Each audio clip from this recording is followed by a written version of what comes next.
Welcome student, Rastogi online coaching classes में आपका स्वागत है। आज क्लास 12 के रसायन विज्ञान चैप्टर का नाम वैद्युत रसायन का यह 6वां भाग है। इसके पहले वाले यदि आप भाग नहीं देखे होंगे तो प्लेलिस्ट में ऑल वीडियो है, वहां से जाकर के उस वीडियो को देख सकते हैं।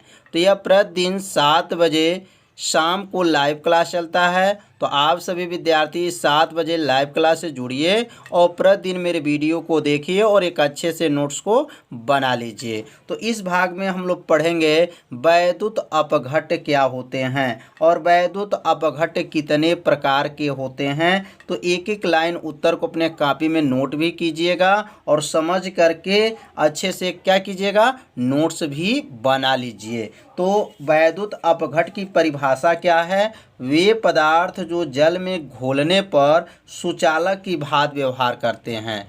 सुचालक की भांति मतलब सुचालक क्या होते हैं? जिसमें आवेश का प्रवाह होता है उसे क्या कहते हैं? सुचालक कहते हैं। यह कल के वीडियो में बताया गया था।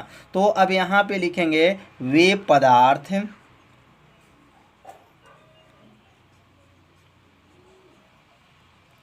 पदार्थ जो जल में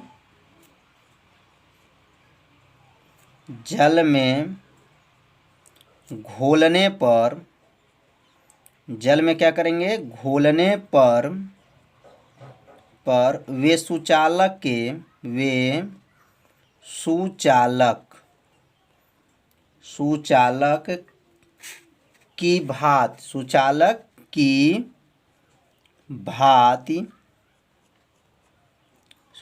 की भांति व्यवहार करते हैं,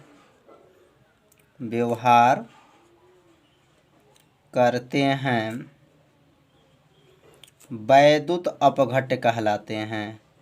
वैद्युत अपघट्ट कहलाते हैं। तो परिभाषा को अपने कॉपी में क्या कीजिएगा, यह नोट कर लीजिए। परिभाषा एक बार और समझ लीजिए। वे पदार्थ जो जल में घोलने पर, वे पदार्थ जो जल में क्या करेंगे, घोलने पर सुचालक की भांति व्यवहार करते हैं, वैद्युत अपघट्ट कहलाते हैं। तो बहुत आसान परिभाषा है। इस परिभाषा को आप लोग नोट कर लेंगे तो क्या होगा, आपको याद भी हो जाएगा। अब हम लोग पढ़ेंगे वैद्युत अपघट्ट के प्रकार। वैद्युत अपघट्ट कितने प्रकार के होते हैं? तो वैद्युत अपघट्ट जो होते हैं 2 प्रकार के होते हैं। वैद्युत अपघट्ट के प्रकार कितना है? तो वैद्युत अपघट्ट के प्रकार जो हैं 2 हैं। तो दोनों का नाम अब नोट करेंगे और दोनों का जो है परिभाषा को अच्छे से समझेंगे, जिससे आपको क्या हो, याद हो जाए। तो ऐसे परिभाषा को, यहाँ परिभाषा को हम बनाना सिखाएंगे। परिभाषा बस थोड़ा सा ध्यान दीजिएगा, परिभाषा आप खुद बना लेंगे। तो वैद्युत अपघट्ट कितने प्रकार के होते हैं? तो वैद्युत अपघट्ट 2 प्रकार के होते हैं। तो अब यहाँ नीचे लिख देंगे वैद्युत अपघट्ट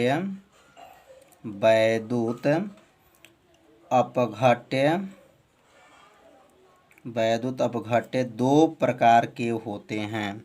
2 प्रकार के होते हैं। पहला का नाम अब नोट करेंगे। पहला का नाम है प्रबल। याद रखेंगे क्या रहेगा, प्रबल। और दूसरा का नाम रहेगा दुर्बल। प्रबल वैद्युत अपघट्ट, प्रबल वैद्युत अपघट्ट। पहले का नाम क्या है, प्रबल वैद्युत अपघट्ट। यह पहले का नाम है। तो पहले का नाम याद हो गया होगा, प्रबल वैद्युत अपघट्ट। अब दूसरे का नाम क्या है, दुर्बल वैद्युत अपघट्ट। दुर्बल वैद्युत अपघट्ट।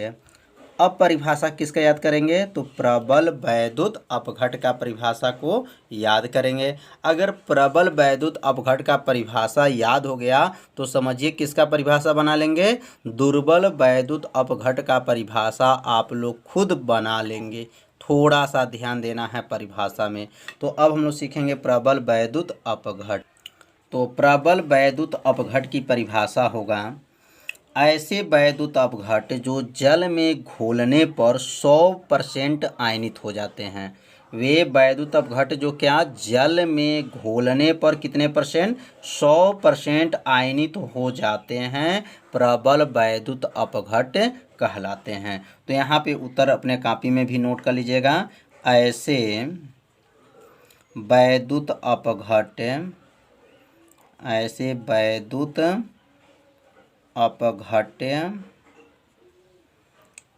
अपघट जो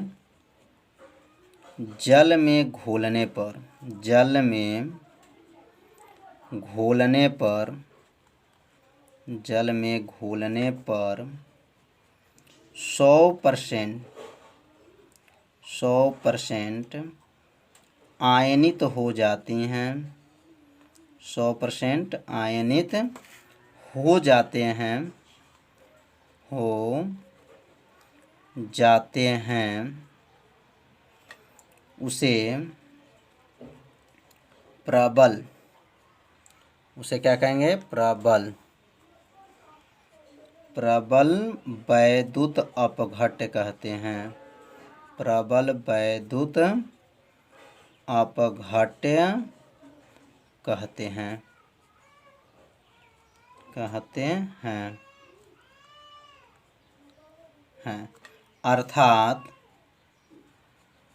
अर्थात इनकी आयनन क्षमता, अर्थात लिख सकते हैं इनकी आयनन क्षमता, आयनन क्षमता,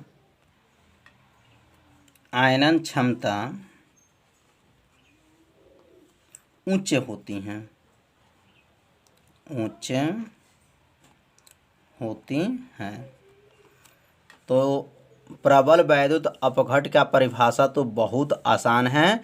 ऐसे वैद्युत अपघट जो जल में घोलने पर 100% आयनित हो जाते हैं, उसे प्रबल वैद्युत अपघट कहते हैं। अर्थात इनकी आयनन जो क्षमता होती हैं वह क्या होती हैं, उच्च होती हैं। तो परिभाषा बहुत आसान है। अगर दुर्बल वैद्युत अपघट का परिभाषा बनाना हो तो बस इसी परिभाषा को लिखना है। बस यहाँ क्या लिखा गया है, 100% आयनित होते हैं, तो यहाँ लिखेंगे 100% आयनित नहीं होते हैं, उसे दुर्बल वैद्युत अपघट कहते हैं। कितना आसान है। इसी परिभाषा को आप नीचे लिख सकते हैं और परिभाषा में थोड़ा सा क्या करेंगे, परिवर्तन कर देंगे। तो दुर्बल वैद्युत अपघट, दुर्बल वैद्युत अपघट की परिभाषा अब यहाँ बनाया जाएगा। तो परिभाषा को आप बना सकते हैं, बस थोड़ा सा आपको क्या करना है, ध्यान देना है। तो दुर्बल वैद्युत अपघट की परिभाषा अब यहाँ नोट किया जाएगा।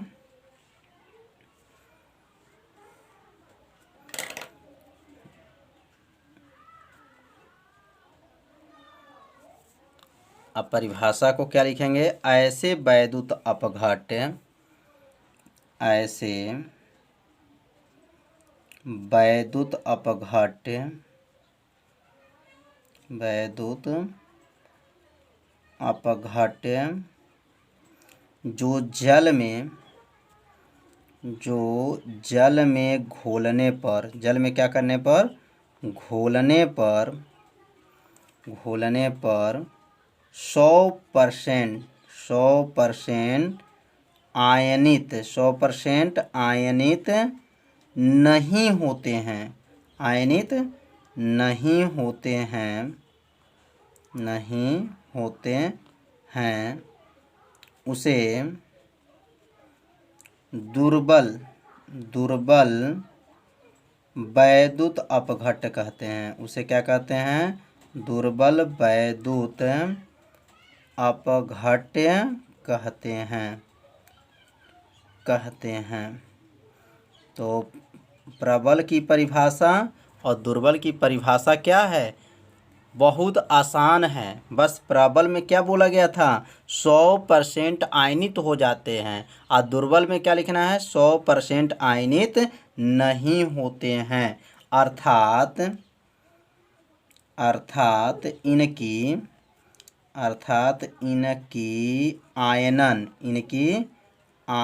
क्षमता, आयनन क्षमता इसके पहले भी इसमें पढ़े थे। आयनन क्षमता उसमें क्या होती हैं, उच्च होती है। इसमें आयनन क्षमता क्या होती हैं, बहुत कम होती हैं। आयनन क्षमता बहुत क्या होंगी, कम होंगी, बहुत कम होती हैं, कम होती हैं। तो परिभाषा आपको अच्छे से समझ में आ रहा होगा। तो परिभाषा को अपने कॉपी में क्या कीजिए, नोट करते चलिए।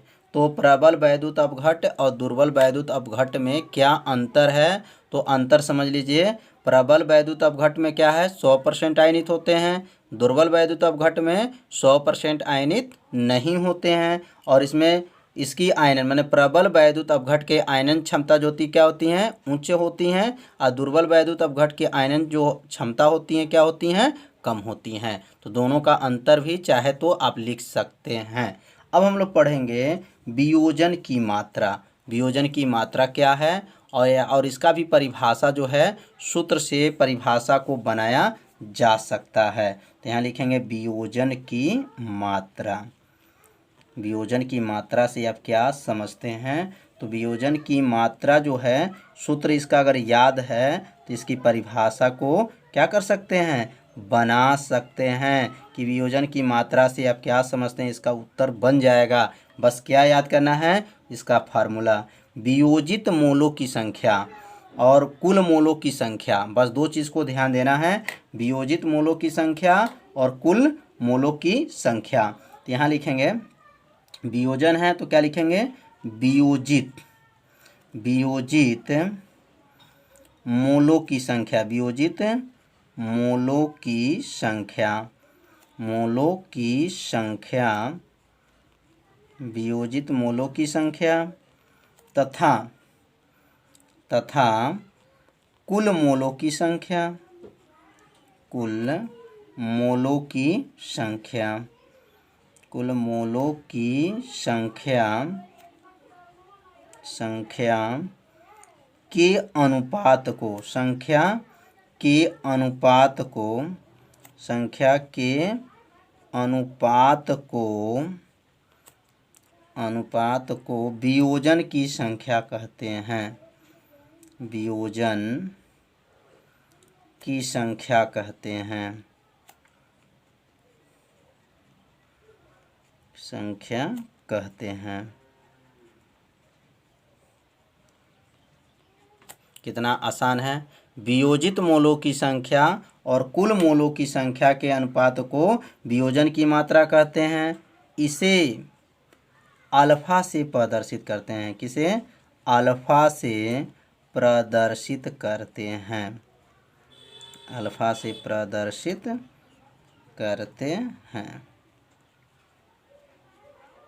अब यहाँ पे सूत्र लिख देंगे कि अल्फा या वियोजन की मात्रा बराबर लिख सकते हैं या अल्फा बराबर लिख सकते हैं। अल्फा बराबर होता है वियोजित मोलों की संख्या, वियोजित मोलों की संख्या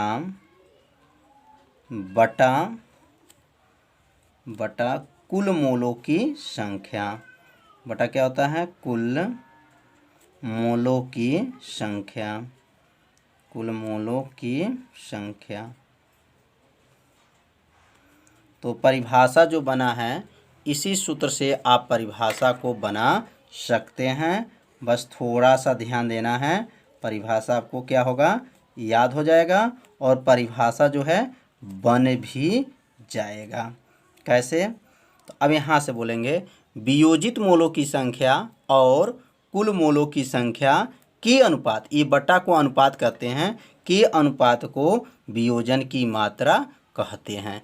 इसका मात्रक और बीमा नहीं होता है। वियोजन की मात्रक जो होता है यह मात्रकहीन तथा बीमाहीन राशि माना जाता है। तो कितना आसान परिभाषा है, इसी में परिभाषा सूत्र में ही छिपा है। तो परिभाषा बनाना आप लोग क्या कीजिए, सीखते रहिए और इसको याद भी करते रहिए। अब हम लोग सीखेंगे वियोजन की मात्रा को प्रभावित करने वाले कारक क्या हैं। तो वियोजन की जो मात्रा है इसको प्रभावित करने वाले कारक जो हैं निम्न है। क्रमशः एक एक चीज़ को हम लोग जानकारी रखेंगे।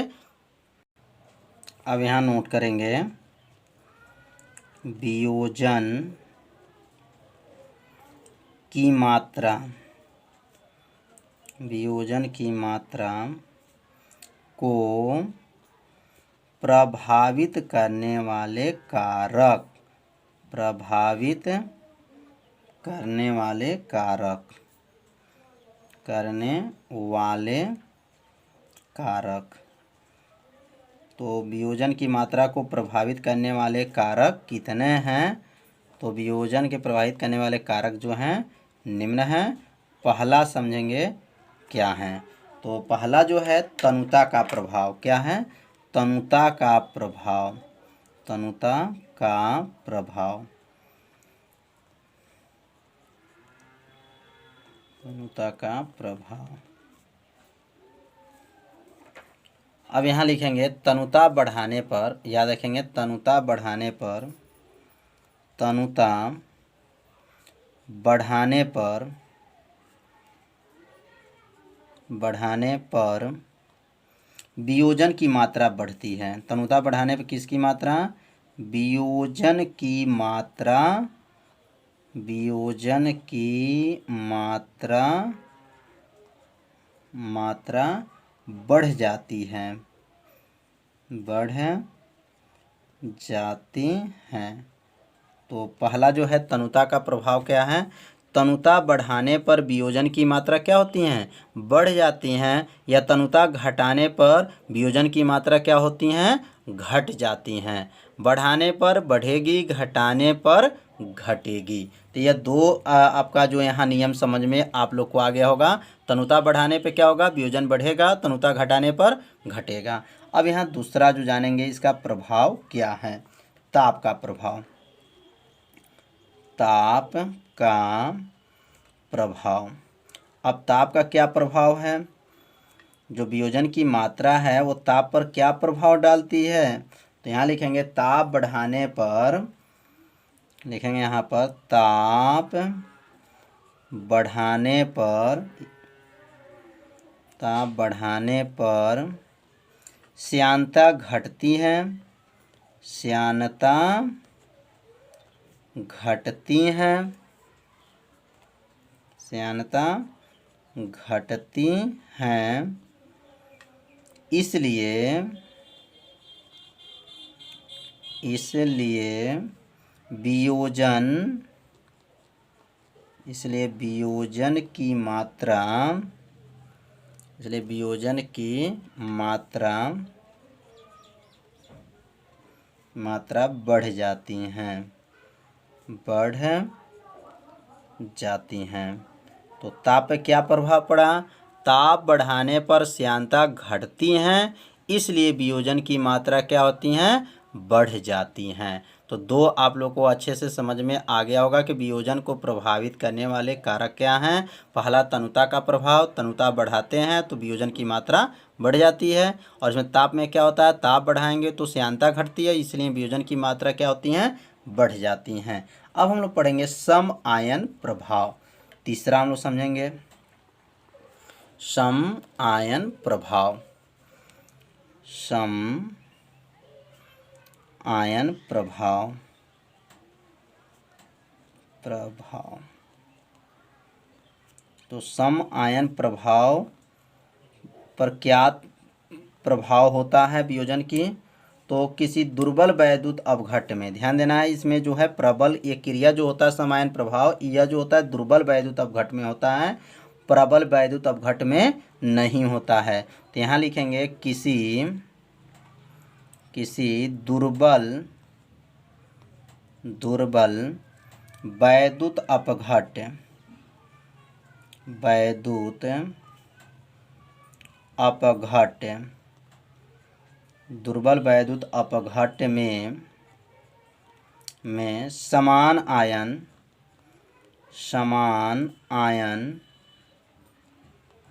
समान आयन मिलाने पर, समान आयन मिलाने पर इनके आयन, इनके आयनन आयनन की मात्रा घट जाती हैं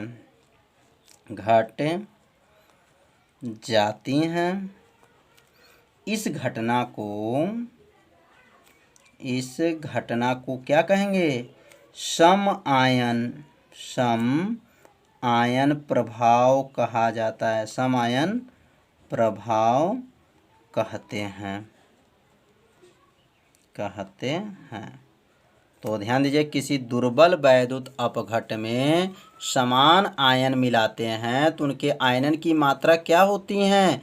घट जाती हैं। इस घटना को सम आयन प्रभाव कहते हैं। यह प्रभाव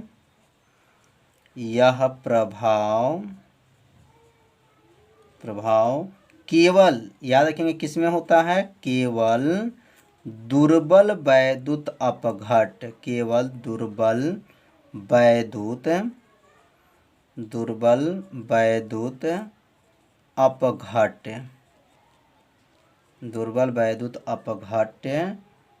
पर लागू होता है। वैद्युत अपघट पर लागू होता है। तो यह जो सम आयन जो प्रभाव होता है वह केवल किस पे लागू होता है? तो दुर्बल वैद्युत अपघट पर लागू होता है। तो सम आयन प्रभाव भी आप लोग को समझ में आ गया होगा। अब इसमें जैसे यहाँ लिखना चाहें तो यहाँ लिख सकते हैं, जैसे एसिटिक अम्ल में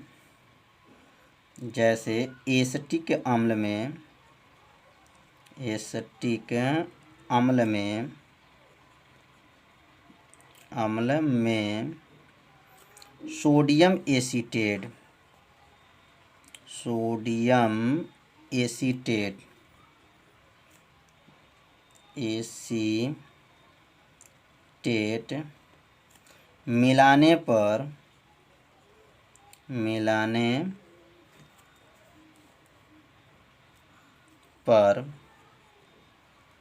मिलाने पर इसकी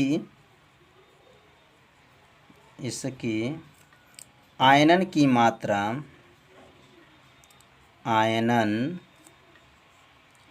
मात्रा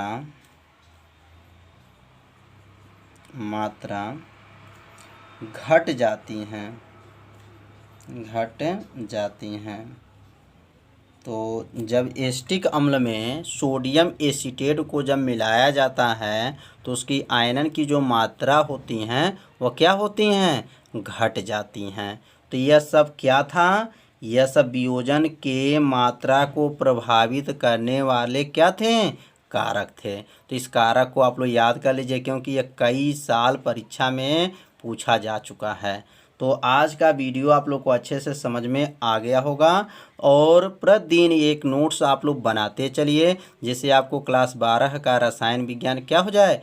आसान हो जाए। तो आज इतना ही वीडियो में बताया जाएगा। कल के वीडियो में आप लोग पढ़ेंगे इलेक्ट्रोड क्या होते हैं, इलेक्ट्रोड कितने प्रकार के होते हैं। तो कल का वीडियो भी क्या है? बहुत ही महत्वपूर्ण है। तो कल का वीडियो आप लोग ज़रूर देखिएगा। प्रतिदिन 7 बजे शाम को यह लाइव क्लास पढ़ाया जाएगा और 6 बजे सुबह में फिजिक्स का क्लास पढ़ाया जाएगा। तो दोनों क्लास का वीडियो आप लोग ज़रूर देखिए। तो कल शाम को 7 बजे मिलेंगे। तब तक के लिए नमस्कार।